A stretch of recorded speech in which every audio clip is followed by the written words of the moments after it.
This is the Jeff Kai's Auto Sports Desk. The Bearcats capture a crown in the capital city. The Black Bears go 2-0 in Carolina, and only the rain can stop the Ponies from remaining red hot. This is the Southern Tier Sports Desk. To say it's been a long day for the Bearcats women's lacrosse team would be an understatement. Binghamton spent the morning doing something no team in program history had accomplished before. Beat UAlbany, win the America East, and punch its ticket to the NCAA National Championships. The Bearcats spent the evening together glued to the TV. Binghamton hosting a watch party for the women's team. Bearcats having to wait through 2 full bracket reveals and a commercial break before finding out its opponents. The Yale Bulldogs. Yale, the Ivy League champions, are the number 6 overall seed in the tournament. Binghamton will travel to New Haven for the first round matchup. That game, Friday, 1 p.m. Bearcats head coach Stephanie Allen says the team is looking forward to the matchup and the potential for Bearcat fans to travel to Connecticut for the game.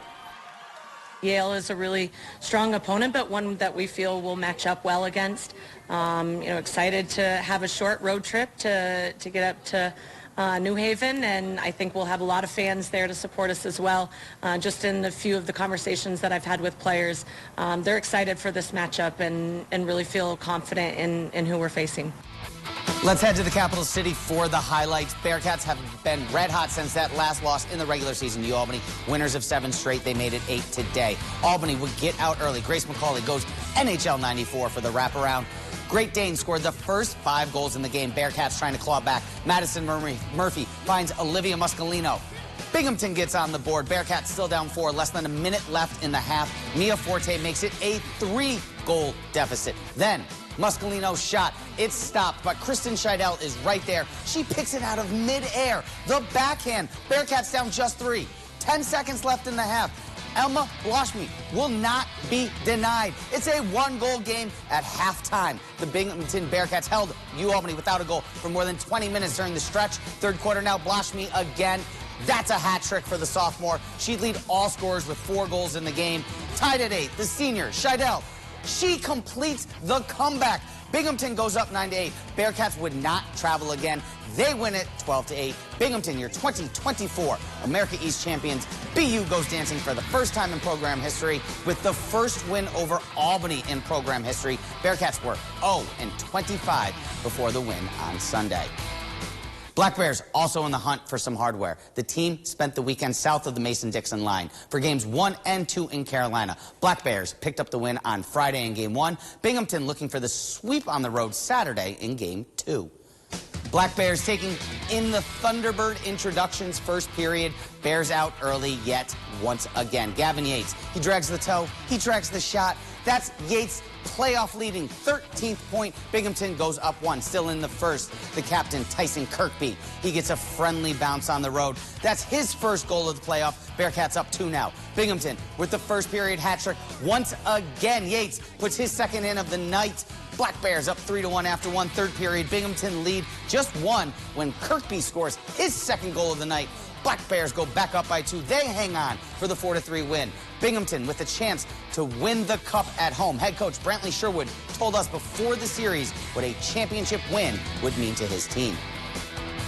You know, you see it in your players' eyes when you talk about potentially winning a championship, and it gets the hair on your neck standing up, and it would mean everything, and kind of, have that moment that might shape your life a little bit better.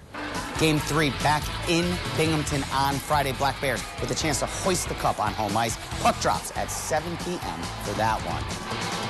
Rumble Ponies came into the weekend under 500. The team having won 3 straight since Thursday, knocking Hartford out of first place and now knocking on the door for first place themselves. Rumble Ponies and Yard Goats canceled on Sunday because of rain. Binghamton hits the road now for 6 games at first place Portland. Ponies are 3 back of the Sea Dogs, sitting currently in 3rd place. Reading, also not listed here on the graphic. The Fighting Phils, half game behind New Hampshire in the basement of the Eastern League.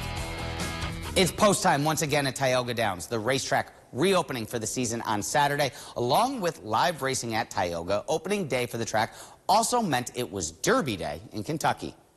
Mystic Dan, your Derby winner, the 18-1 long shot, edged out both Sierra Leone and Forever Young in a three-way photo finish. Tioga Downs, director of Stakes Racing, spoke with 12 News on Saturday about how the Derby helps start up the racing season in the Southern Tier. Historically, we start on Derby Day, and it gets us off to a big start. People identify with the Derby. We get a nice crowd, and it kind of starts the season off on the right note. I think Tioga Downs opening 1st of May, maybe a hint of spring, and then summer's not that far behind. People get out. We have a beautiful casino and hotel to go along with the racing, so there's a lot to do here. Just an incredible weekend of sports here in the Southern Tier, Kevin. It's only going to get better. High school ramping up as we get into sectional time as well. Yeah, for sure. It's good to see all these teams on top. Rumble Ponies heating up as well. Maybe they can have a season like last year where they make it deep in the playoffs as well. Binghamton's title town. I mean, we got a chance for the Commissioner's Cup. We got a America East Championship, America NEC Championship in tennis. Rumble Ponies could do it. Yeah, absolutely. Well, don't go anywhere. We'll have one final story coming up next.